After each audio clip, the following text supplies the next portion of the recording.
Hi అండి. అందరికీ నమస్కారం. Welcome to my channel. ఈ వీడియోలో కరువు భత్యం డీఏకి కరువు వచ్చింది. సో, 6 డీఏల పెండింగ్ ఉద్యోగుల ఆవేదన. సో, దీనికి సంబంధించిన పూర్తి వివరాలైతే ఈ వీడియోలో తెలుసుకుందాము. వీడియో అయితే ఎక్కడ గాని స్కిప్ చేయకుండా ఎండ్ వరకు చూసేయండి. అప్పుడే ఇన్ఫర్మేషన్ పూర్తిగా అర్థమవుతుంది. అలాగే వీడియో చూస్తున్న ప్రతి ఒక్కరు వీడియోకైతే లైక్ చేయండి ఫ్రెండ్స్. ఈ వీడియోని తోటి ఉద్యోగ పెన్షన్ మిత్రులతో అయితే షేర్ చేయండి.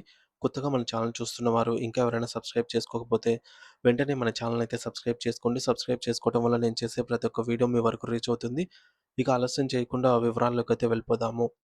సో, ఫ్రెండ్స్ ఇక విషయానికి వచ్చినట్లయితే ఈ మేరకు తెలంగాణలోని ప్రభుత్వ ఉద్యోగుల ప్రస్తుత ఆర్థిక పరిస్థితి మరియు 10,000 కోట్ల రూపాయల డీఏ బకాయిల సంక్షోభానికి సంబంధించి ముఖ్యమైన అంశాల గురించి అయితే ఈ వీడియోలో తెలుసుకుందాము.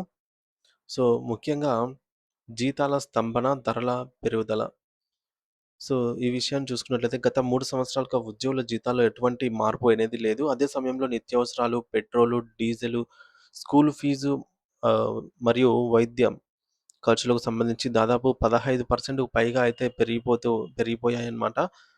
సో, దీనివల్ల ఉద్యోగుల కొనుగోలు శక్తి, పర్చేసింగ్ పవర్ అనేది దారుణంగా పడిపోయింది. ఇక రెండవ అంశం ఏంటంటే డీఏ. సో, డీఏ అంటే ద్రవ్యోల్బణం, ధరల పెరుగుదల నుండి ఉద్యోగులకు రక్షించే ఒక గొడుగు వంటిదన్నమాట. ఇది అఖిల భారత వినియోగదారుల ధరల సూచి అయినటువంటి ఏఐసిపిఐ, ఐడబ్ల్యూ ఆధారంగా శాస్త్రీయంగా అయితే లెక్కించబడుతుంది. మరి పెరిగిన ధరలకు అనుగుణంగా ప్రతి 6 నెలలకు ఒకసారి దీన్ని సవరించాల్సి ఉంటుందన్నమాట.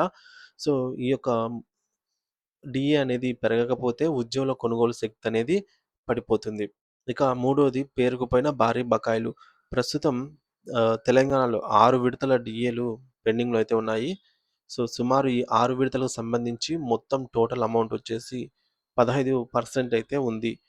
ఆహ్, ఈ 6 విడతల డీఏ అమౌంట్ టోటల్ అనేది. 15% అంటే ఇక రూ. 10,000 ఉన్నవారికి అదనంగా రూ. 1,500 అనేది రావాల్సి ఉండగా ప్రభుత్వం ఆపేసింది. ఈ బకాయిల విలువను సుమారు ఈ బకాయిల విలువనే డీఏ బకాయిల విలువ దాదాపుగా రూ. 1,000,00,00,000 వరకు ఉంటుంది అని జెప్పేసి అంచనా. సో, జనవరి 2026 నుండి 2020 జనవరి 2024 నుండి 26 మధ్య కాలానికి సంబంధించి డీఏలు కూడా ఇందులో అయితే ఉన్నాయి. సో, మరి ఇంత భారీ మొత్తంలో పెండింగ్‌లో ఉండగా ప్రభుత్వంపై ఏ మేరకు భారం పడుతుందని చూసుకున్నట్లయితే కేవలం 1% డీఏని ప్రభుత్వం ఇవ్వాలన్నా సరే ప్రభుత్వం పైన రూ. 500,00,00,000 అదనపు భారం పడుతుంది. సో, రాష్ట్రం పాత అప్పుల వడ్డీలు మరియు కొత్తగా ప్రవేశపెట్టినటువంటి 6 గ్యారంటీల సంక్షేమ పథకం అమలు కోసం నిధులు కేటాయించడం వల్ల ఉద్యోగుల బకాయిల చెల్లింపనేది జాప్యం జరుగుతోంది. మరి ఉద్యోగుల వ్యక్తిగత ఇబ్బందుల విషయానికి వచ్చినట్లయితే సకాలంలో జీతాలు పెరగకపోవడం వల్ల ఉద్యోగులు తమ ఇంటి రుణం ఈఎంఐలు, హోమ్ లోన్ సంబంధించి ఈఎంఐలు, పిల్లల చదువులకు సంబంధించి ప్లానింగ్‌లో విఫలం అయ్యి అప్పుల ఊబిలో కూరుకుపోతూ ఉన్నారు. అయితే ఈ యొక్క ఆర్థిక భద్రత లేకపోవడం వల్ల ఉద్యోగుల్లో మానసిక ఒత్తిడి పెరిగి అది పాలనా సామర్థ్యం పైన ప్రభావం అయితే చూపుతోంది.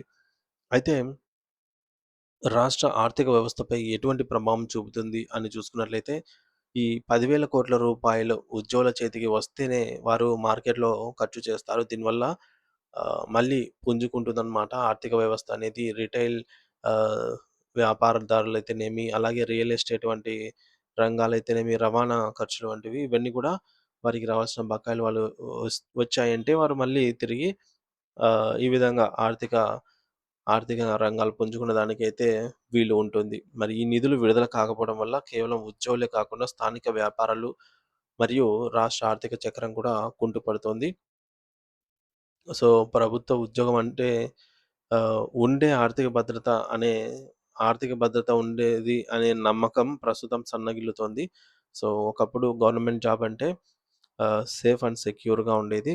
సో, సంక్షేమ పథకాలతో పాటుగా తమ కోసం పనిచేసే ఉద్యోగుల న్యాయమైన హక్కులను కూడా ఉద్యోగులకు సంబంధించి డీఏలయితేనేమి, పీఆర్సీలయితేనేమి ఇవన్నీ కూడా కాపాడాల్సిన బాధ్యత ఎప్పటికప్పుడు ఇవ్వాల్సిన బాధ్యత ప్రభుత్వంపై ఉంది అని జెప్పేసి మనకు స్పష్టంగా అయితే అర్థమవుతుంది. సో, ఇది ఫ్రెండ్స్ మొత్తానికైతే ఉద్యోగుల కరువు భత్యం 6కు చేరిందనమాట. సో, 6 పెండింగ్ డీఏలయితే ఇప్పటికి 6 పెండింగ్ డీఏలయితే ఉన్నాయి. సో, ఈ మేరకు ఉద్యోగులు ఆవేదన వ్యక్తం చేస్తూ ఉన్నారు. సో, దీనిపై మీ అభిప్రాయం ఏమిటనేది ఖచ్చితంగా కామెంట్ సెక్షన్‌లో కామెంట్ ద్వారా తెలియజేయండి. Thank you for watching this video.